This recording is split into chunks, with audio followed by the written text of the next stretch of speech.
Okay. Can we have the next speaker on stage? It is Dr. Vidhya Sakari Venkatesan. Should be presenting a case of right over left deviation with left eye consecutive exotropia. Good morning all.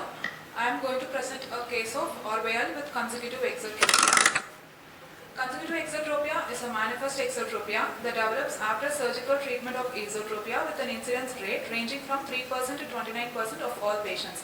The main causes are overcorrection of esotropia, amblyopia, presence of ARV patterns, developmental delay, early onset esotropia, early surgery for esotropia before 6 months of age, and multiple previous strabismus surgeries. And permanent treatment of consecutive exotropia depends upon the angle of deviation. Optical treatments like over minus lenses or prescription of prisms are indicated for small deviations, that is less than 20% diopters, while surgical corrections usually result for large angle deviations. A patient had a chief complaint of outward deviation of left eye for the past 10 years. He underwent swing correction for infantile esotropia at 4 years of age for left eye. A medial rectus recession, LR resection, inferior oblique anterior transposition was done. Initially post-surgery, alignment was satisfactory with eye straight in primary gaze. After 5 years, he noticed a gradual outward drift of the left eye. No history of double vision, no other significant medical history. Negative for any systemic complaints, no history of seizures, headache or neurological deficits. Best corrected vision on both eyes, 6/6. Anti-segment examination fundus seems to be normal. On orthoptic examination, no compensatory head posture, right eye 15-degree exo and 10-degree hyper.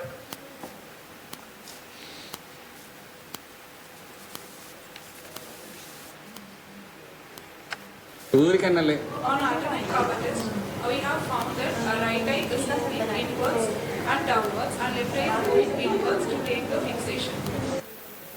Prism bar cover test, right eye and left eye is 30% diopters base in and in right eye 20% diopters base down. In extraocular movements we have found in right eye there is a overaction in the lever elevation and in left eye there is movement limitation in dextro elevation. With provisional diagnosis, we have came to diagnosis of Orwell with consecutive exotropia. Management mainly depends upon the patient's specific approach. It can be a surgical or non-surgical. We have chosen here surgical approach because there is a large angle deviation and also for patient cosmetic satisfaction. Here we have underwent a right eye or inferior oblique recession, Park's procedure was done, and for left eye lateral rectus recession was done. And results on the post-op day on both eyes HCRT seem to be central and vision also 6/6. And consecutive exotropias are much more common than consecutive esotropias. So muscle slippage is the most common cause of consecutive exotropia. In our case, as we didn't have any complete previous surgical documents, the main cause for here exotropia may be due to overcorrection.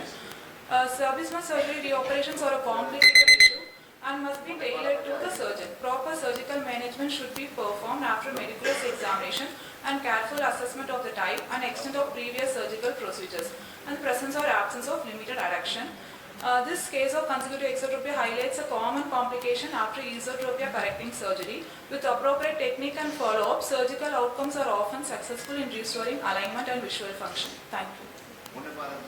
You said that patient having vertical deviation and horizontal deviation exotropia in right eye and only horizontal deviation in left eye. So, and you made the diagnosis of consecutive exo. What about the vertical deviation? Orwell's. We made diagnosis of Orwell with consecutive exo. All? Orwell, right hypertropia. So, in hypertropia, when right eye is coming down, the left side should come up, na? This is not hypertropia. This is right DVD, which is a very common association of infantile deviation. The patient was having right-sided dissociated vertical deviation and consecutive exo. So that should be your correct. Your management was correct, but your diagnosis is partly correct.